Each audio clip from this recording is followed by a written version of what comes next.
Hello everyone, in this video I will show you how to fix GCash account on hold.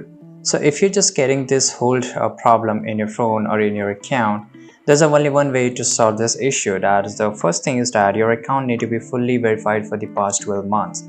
So don't get scared if your account is hold. They are holding your money because your account is not verified and they don't have a complete information.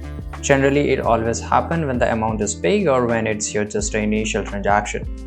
Right, so the information or document you provided are not real. That's the reason. So make sure you do provide them a real and legal documents. GCash have received a directive from a government agency code a law to limit your account. So this could be the reason to fix it up. You have to just go to the support center, and automatically, of course, whenever they hold the account, they will give you the reason that why they are holding the account, and the reason most probably could be what I have already listed.